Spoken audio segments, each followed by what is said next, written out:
Invest Kerala global summit വഴി സംസ്ഥാനത്ത് ഇതിനകം നിർമ്മാണം തുടങ്ങിയത് 31,429.15 കോടിയുടെ നിക്ഷേപ പദ്ധതികൾ. നിർമ്മാണം ആരംഭിച്ച 86 പദ്ധതികളിൽ നിന്നാണ് ഇത്രയും നിക്ഷേപം യാഥാർത്ഥ്യമാകുന്നത്. നിർമ്മാണം പൂർത്തിയാകുന്നതോടെ 40,439 തൊഴിലവസരങ്ങളാണ് സൃഷ്ടിക്കപ്പെടുക.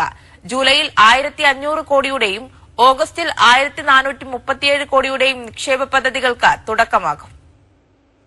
സംസ്ഥാന വ്യവസായ വകുപ്പ് കഴിഞ്ഞ ഫെബ്രുവരിയിൽ സംഘടിപ്പിച്ച ഇൻവെസ്റ്റ് കേരള ഗ്ലോബൽ സമ്മിറ്റിൽ താൽപര്യപത്രം ഒപ്പുവെച്ച നിക്ഷേപ പദ്ധതികളാണ് നിർമ്മാണ പ്രവർത്തനങ്ങൾ ആരംഭിച്ചത്.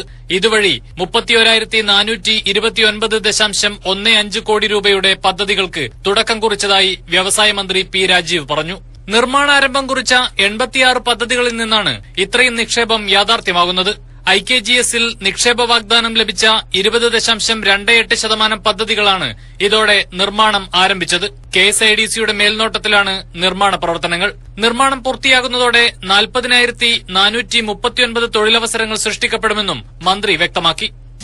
1,77,731.66 കോടി രൂപയുടെ 424 പ്രൊജക്ടുകളാണ് ഇപ്പോ നമ്മുടെ ലിസ്റ്റിനകത്തുള്ളത്.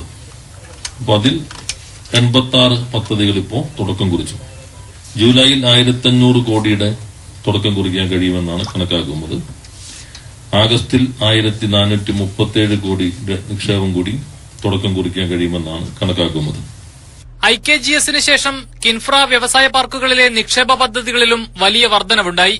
കിൻഫ്രയുടെ 8 പാർക്കുകളിലായി 25 പദ്ധതികൾ ഇക്കാലയളവിൽ ആരംഭിച്ചു. സംസ്ഥാന വ്യവസായ വകുപ്പ് മുഖേന 101 പദ്ധതികൾ നടപ്പാക്കുന്നതിൽ 8 എണ്ണം പൂർത്തിയായി. ഫെബ്രുവരി 21-22 തീയതികളിൽ നടന്ന IKGSന് ശേഷം വെറും 4 മാസം പിന്നിടുമ്പോഴാണ് ഈ മികച്ച നേട്ടമെന്നും മന്ത്രി വ്യക്തമാക്കി. IKGS വേദിയിൽ 1.52 ലക്ഷം കോടി രൂപയുടെ താൽപര്യപത്രങ്ങളാണ് ഒപ്പിട്ടത്. പിന്നീട് ലഭിച്ചതുൾപ്പെടെ കണക്കാക്കിയാൽ 1.92 ലക്ഷം കോടി രൂപയുടെ നിക്ഷേപ വാഗ്ദാനം IKGSലൂടെ ലഭിച്ചു.